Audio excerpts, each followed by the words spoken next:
Video assistant referees (VAR) were introduced into the FIFA World Cup for the first time this year. For those who haven't been paying attention, VAR are a team of off-field officials who can replay and review video of on-field refereeing decisions, particularly those involving goals, goal-scoring opportunities, and penalties. This sounds like it would be a good thing, but the technology has resulted in some controversial and heavily debated decisions at the World Cup in Russia.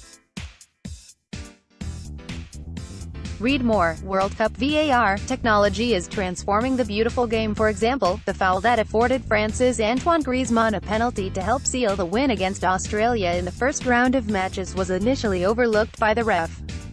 He was subsequently persuaded by advice from the VAR to review the video and award a penalty. Antoine Griezmann's goal during France v Australia.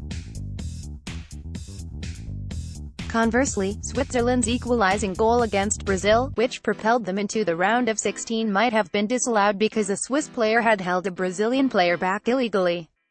But the VAR made no argument to review the goal. Steven Zuber's equalizing goal during Brazil v Switzerland. Given the controversies generated by these decisions, one might question whether the introduction of VAR really improves the quality of refereeing. In fact, instead of improving the decision-making of on-field refs, VAR may actually undermine it. The nature of expertise. Becoming an expert at anything takes dedicated practice.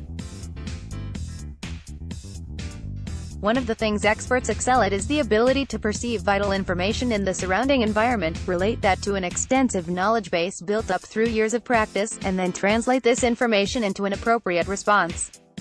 A referee who witnesses foul play will relate its type and gravity to the appropriate penalty set out in the rules of football, then decide whether to award a free kick and possibly a yellow card.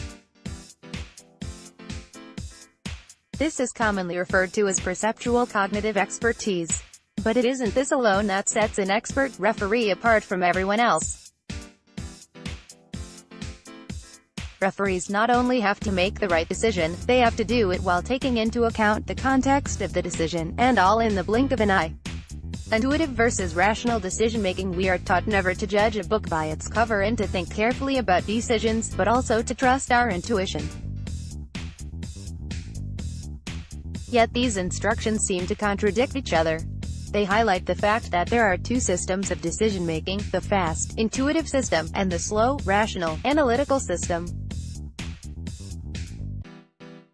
The rational system involves basing decisions on careful deliberation of relevant information, and the potential costs and benefits of a decision. Intuitive decision-making is far less conscious and deliberate, and is often more affected by emotion and gut feeling. Read more. World Cup provides plenty of drama, but football must not forget its social responsibility. For example, a study on decision-making in firefighters found that firefighters don't think, they just act based on their experience in previous situations. This highlights the intuitive nature of decision-making under pressure and the role played by experience. For football referees, there is no time for slow and rational decision-making either, due to the inherent pressures of the game. When making difficult decisions, in challenging circumstances, referees must largely rely on fast and intuitive decision-making that is a product of extensive practice and experience.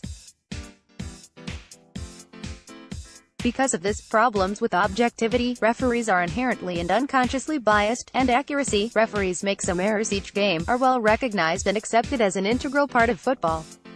VAR could undermine intuitive decision-making. The expert referees at the FIFA World Cup have spent years developing intuitive decision-making processes that allow them to make objective on-field calls.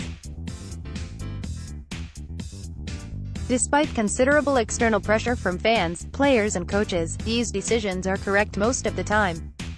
For example, one study found that 73.8% of offside calls during the FIFA 2002 World Cup were assessed correctly. Referees in the English Premier League during the 2013-14 season were correct 95% of the time. This is because referees have become experts at matching perceptual and contextual information from the game with knowledge about the rules, through years of extensive practice. Providing referees with VAR could interfere with this intuitive process. Read more, why this football tournament should be called the Men's World Cup. Every refereeing decision brings a cost and a benefit to the game. The discrepancy between the VAR and the on-field referees could affect the referee's authority and subsequent decisions during the games. The addition of the VAR likely moves the decision-making process of expert referees from a highly effective intuitive process to a more rational or analytical one. Given the limited experience of using VAR to date, and its potential interference with current on-field referees' expertise, it is questionable whether VAR truly adds value to on-field referees' performance.